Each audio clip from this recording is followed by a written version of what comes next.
All right, what's up, everybody? Welcome back to yet another episode of the Jack Cast. Today, I'm here with Johnny Jackson, Providence guard from New Jersey. So, how are you doing today? I'm good, Jack. Everything's good. I'm in full form up here in Providence, training all summer, and I'm really excited to get on and talk some basketball. All right. So, my first question for you is about your basketball journey. So, you're known as Johnny Buckets, but at what point did that nickname really become part of who you are? Yeah, I would say more so towards my eighth grade freshman year of high school. One of my coaches in seventh grade ended up giving me that nickname, but I really don't think the whole basketball thing really hit me until I got into high school. That's when I really started to take my game serious. I really started to work out more and started to see a lot of progress in things. So I would say definitely gearing into those high school years and that summer going into high school. Growing up in Ridgewood, New Jersey, when did you first realize that basketball could take you to the Division I level? Um, I think it was at a pretty young age. I knew that right away. My dad handed a ball to me, and I kind of just knew that this was my thing. Um, but then, like I said, getting into high school, really seeing my game transform from seventh, eighth grade, starting to get stronger, bigger, and develop all throughout my high school years. So I'd say, yeah, I think that was the time. I'm pretty sure you're the school's all-time leading scorer. Yes. What does that accomplishment mean to you now that you're headed to Providence? Yeah, it means a lot. I can't really look back on it too much and try and hold on to it because obviously I got to focus on a different chapter of my life. But there were a lot of hours, a lot of blood, sweat, and tears that went into that. So I think I ultimately just made myself proud, made my family proud, and I'm glad that I stamped my legacy in high school. Looking back at your high school career, which game specifically are you the most proud of and why? I would probably say first game of my senior year, season opener. Um, Getting out there on the court with some of my best friends my whole life, and winning a game against a very good team, having a good game, all while battling cancer at the same time. I think that was probably my proudest moment throughout all high school. I was gonna say, I was like, it was probably that, you know? But yeah, Definitely. that was pretty incredible to drop what, 30, I believe? Yeah. That's pretty cool. Thank you. I So, appreciate it. but yeah. Um, how has your game evolved overall from your freshman year of high school to really now? Yeah, I think my game had evolved a lot. My freshman year, I pretty much was just a 3-point shooting season for me. Didn't really, try and create too much off the bounce. Coming in as a young freshman, I had a lot of other guys who could do that. And I think my sophomore, junior, senior year, I just had a jump each year. I started to have the ball in my hands more, started to become more of a point guard, a leader with the ball. Um, and lastly, probably just my shooting. I think my shooting ability has just gotten immensely better with the amount of reps I've put in since then. Um, so yeah, I think my game has definitely evolved a lot since then in the Do you think past there's three to 4 years. do you think that there's a part of your game that people still underrate? Yeah, I would say a part of the game that people underrate is probably still my handle. I think that would be the one thing in my game that I think people would underrate. All right, I want to talk about more Providence now. So what obviously you committed to the school what last year? Yeah. So why did you choose Providence and what made it the right fit for you? I chose Providence for many reasons, not just basketball. But to start off with basketball, they have great reputation. It's a high level of basketball, and I kind of just wanted to take that chance on myself and bet on myself, and just see what I can do at this level. And obviously to go along with that, great facilities, great staff, great managers. You really get the whole thing playing at this level. And I'd say outside of that, I think it's a tremendous school that has a really good reputation. Only 3 hours from home, so you kind of get that not too far, but uh, you know, kind of close at the same time. So I think it was just kind of the perfect package for me. And after visiting it once or twice, I kind of just knew that this was the school I was going to play at. What excites you most about playing in the Big East? Obviously, with with UConn, St. John's, all those, bigger schools. And how can Providence make a name for themselves this year? Yeah, I mean, I saw that more from a sideline last year, but I mean, just if you're at some of those games, you'll just know that like that's really what basketball is about. You can't even hear someone next to you talking. 13,000 people packed in a arena. Those are just kind of the games you think about when you're young playing in. So to just try and have a chance to at least compete to try and play in some of those games, is a complete honor. And I think our team has a lot of talent this year. We have a great new coaching staff coming in, working us really hard. So I think we're ready to match up against anybody this year. What's been like the biggest adjustment really since arriving on campus about, a year ago? Basketball or school wise? Either one. Um, I'm gonna be honest. At first, school wise, I definitely miss my family, miss my parents. It wasn't easy to just, you know, I was with them every second my junior and senior year with what I was going through health wise. So that was definitely a big jump to just kind of get thrown on my own. But that was a quick adjustment. And then basketball, I mean, there's a bunch of things that I've had to adjust to, especially on the defensive side of the ball, but just overall, just the speed of the game and the physicality. I mean, I don't think people realize the speed and the physicality of the game at this level. It's super high level stuff. So just kind of getting used to that, while also trying to work on my game has made me, I'd say, pretty successful so far. Has there been like, teammates of yours now, like specifically this year that, impress you the most, like through, early scrimmages and practices? Yeah, definitely. I mean, I'm gonna be honest. We have a roster with just a bunch of talented kids. Um, but Devin Vanderpool from FAU, one of my teammates, very great player. Had a great season last year.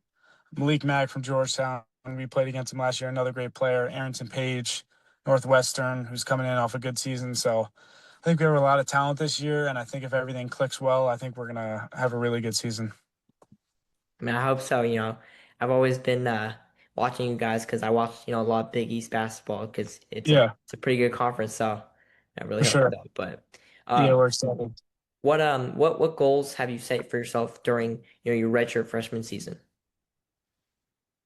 I really just didn't. I wouldn't say I set many goals, but if there were one goal that I would have set, I think it was just to keep my head down and just put the most work I can, to put the most work in I possibly can. You can't come in with a big ego and expect things to happen. You kind of just got to try and get adjusted to the game, listen to people around you who know more than you, and just put your head down and grind. Because I think if you do that, I think eventually in the years coming, it's going to do good for anyone. What about like you've already talked about this a little bit, but like overcoming adversity? I mean, I know throughout your battle with stage 4 Hodgkin's lymphoma, you continued to play basketball. What kept, your mindset so positive, during that time? Yeah, I mean, when I got diagnosed, it was definitely a tough period of time seeing my sister, my mother, father, and friends and family have to deal with this news, and you don't expect anything positive out of that. But I just kind of tried to take the battle within myself and kind of be the leader in it all. Because I knew that while everyone's breaking down, I can try and be the one holding everyone together. So I think kind of being the hero in the sense of the situation, just trying to hold down the fort, I think that kind of empowered me and pushed me through all my battles. I know, I watched your Sports Center feature, and I believe they said that you've never missed a game after cancer. Is that right? Yeah. Well, your first game back, you scored 30, as you said. So did you wake up feeling, different that day, or what motivated you to play so well, while dealing with stage 4 cancer? Yeah. I mean, if I had a concrete answer for that question, I'd really give it to you. But I mean, I think it was just a calling from God for me to come go set an example on other people and, kind of bring out a message that, you can really do anything that you put your mind to. And, the human body is stronger than people think. But I woke up that morning, got to school, lunchtime, got shots up, and then played in a game 3 hours later. And it kind of felt like a blur. But I think that game kind of just propelled me to have that mindset that I'm not missing a game all season. I mean, well, looking back now that you're cancer free, what's something cancer taught you, about yourself that maybe you didn't know before? Yeah, I mean, kind of just what we talked about. I think cancer taught me that obviously I have a lot more willpower than I thought I did at first. I was kind of a little shaken by the diagnosis, and I didn't know if I was going to play basketball or not. But ultimately, I think cancer just taught me that you have to be as tough as possible, and you have to put as much faith in as God. And I think with those two things, I think you can kind of do anything.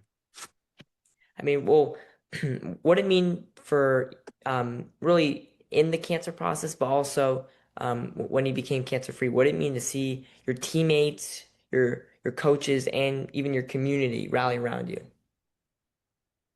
Yeah, I mean, it meant the whole world to me, honestly. From day one, the second people started finding out, I'd get phone calls, FaceTimes, texts, stuff sent to my house, and just little things. And I couldn't have done what I did without them, without the support from people around me.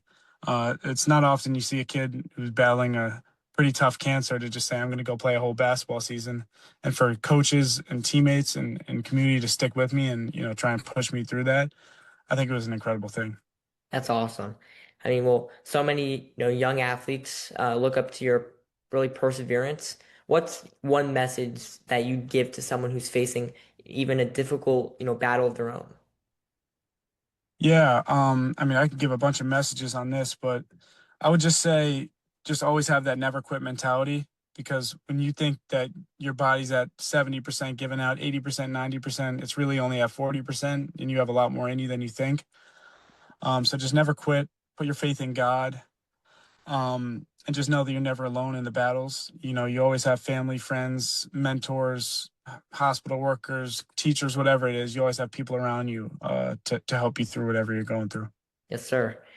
Um, well, let's talk more about really your personality too. So I read you like Jalen Brunson, obviously, because you're a Knicks fan, but Payne Pritchard too. I can think of why. Because I mean, I say that they're both, good shooting and playmaking point guards. And also Brunson, the leader of your favorite team that also just won the championship. So congrats.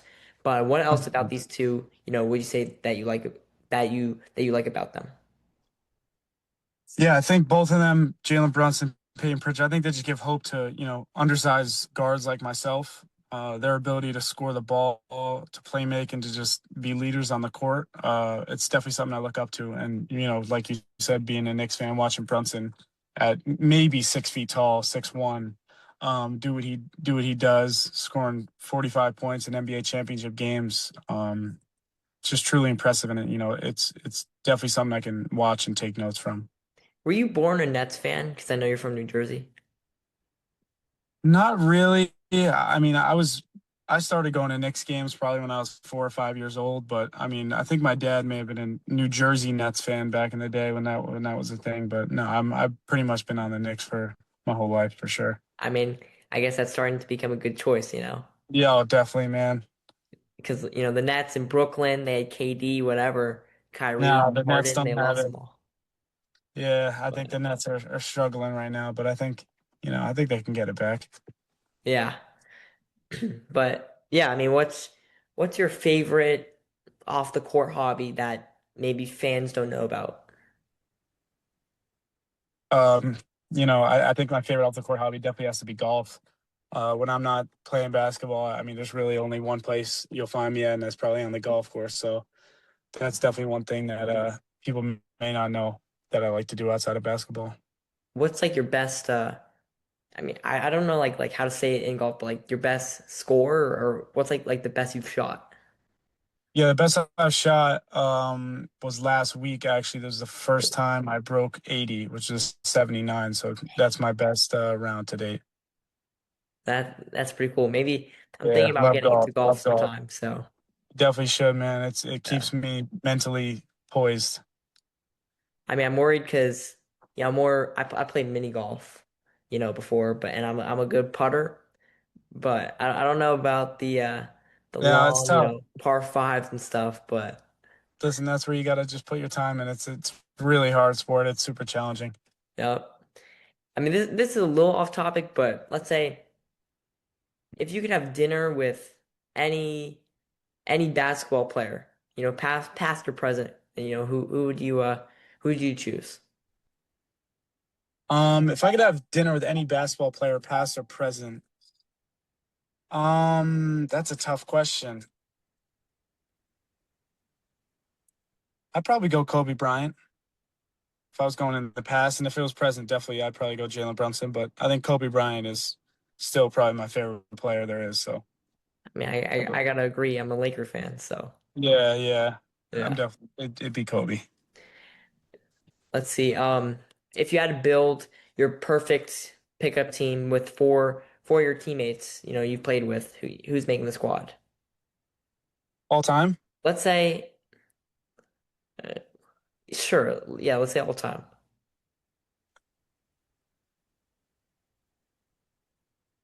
That's tough. I go me. I go one of my teammates, Junie, who I played with up until probably eighth grade.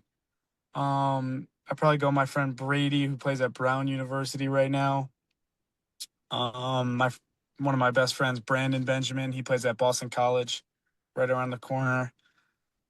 Um, then I probably go my teammate Ty Neslin, who I played with in high school. Who's just a student right now at the University of Colorado, but was a great high school player. No Providence guys, just your buddies. I think so, man. The high school ties are harder than ever in the AU Yeah. ties. I've known those guys my whole life, so I think if I were getting in a pickup game, I'd rock with them. I mean, I hear everyone, like every NBA podcast I ever hear, and they talk about that question, they always say they're high school guys. Of course, Those those are are the the times to best. remember. So supposedly, 100%. but We'll see. um, but yeah, let's say, 5 years from now, what do you hope to accomplish that and maybe have people, saying about both the player and the person that you become? Um, I just want to leave the impact on people that I was always the hardest worker. That's something I take pride on, always being able to put the work in. And going off, you know, what you want to be as a person, I think just being kind to everyone, no matter what. I think kindness goes a super, super long way. And I think people appreciate kindness, whether that's a simple smile, whatever it is, treating the janitor nice. But yeah, I think just being a hard worker and just being kind to everyone. I think those are the two things that I'd want people remembering about me. I mean, you've basically said this, but your story has inspired people far beyond basketball. So do you ever stop and realize the impact that you've had on really strangers? Yeah, it definitely hits me sometimes. Whether I'll get a random DM from someone or I'll see someone in public who I don't know, and they say that my story impacted them. So I think that's kind of just what it's all about, and that's kind of part of the reason I did what I did. It's not just to make people feel good. It's for myself, but inspiring people and leaving a good lesson for people to learn from is something that's I think very cool. Well, looking back, if you could talk to the version of yourself on the day you received your diagnosis, what would you tell them? I would just tell them never give up. That's the same message I would always give, and to just be tough for your family because sometimes you may think that you need your mom or you need your dad, but at the end of the day, they might need that toughness from you to kind of show them the way and show them how to be tough and strong. Well, thank you so much for coming on today, Johnny. I mean, I'm really inspired by your story and really grateful for the outcome now that you're healthy. So just thank you so much. Dude, Jack, I appreciate it, man. It was good getting out with you. It's nice to see you're young and alive and asking some great questions. So I think there's a bright future ahead for yourself as well. Thank you. I appreciate that. All right.